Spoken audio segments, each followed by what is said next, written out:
অন্য আরেক ইহুদি যুবক, তাকে রাসূল আকরাম সাল্লাল্লাহু আলাইহি সাল্লাম নিজের খেদমত করার সুযোগ দিয়েছেন। সে রাসূল আকরাম সাল্লাল্লাহু আলাইহি ওয়াসাল্লাম খেদমত করতো, কাজ করে দিত।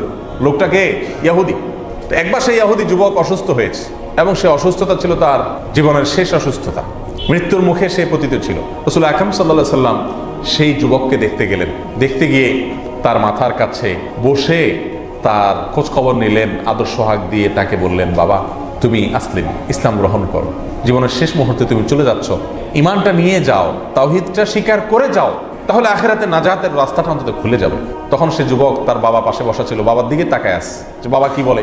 তখন বাবা বললেন, আতে আবুল কাসেম, ছেলে আবুল কাসেম যেটা বলে, আবুল কাসেম মানে রাসূল আকরাম সাল্লাল্লাহু আলাইহি সাল্লাম, এটা তার উপনাম। তার ছেলের নাম কাসেম ছিল। কাসেমের বাপ যেটা বলে, অর্থাৎ মুহাম্মদ সাল্লাল্লাহু আলাইহি সাল্লাম যেটা বলে, ওটা শুনো। তখন যুবক কালিমাতুশ শাহাদা পাঠ করেছে, এরপরে মারা গেছে।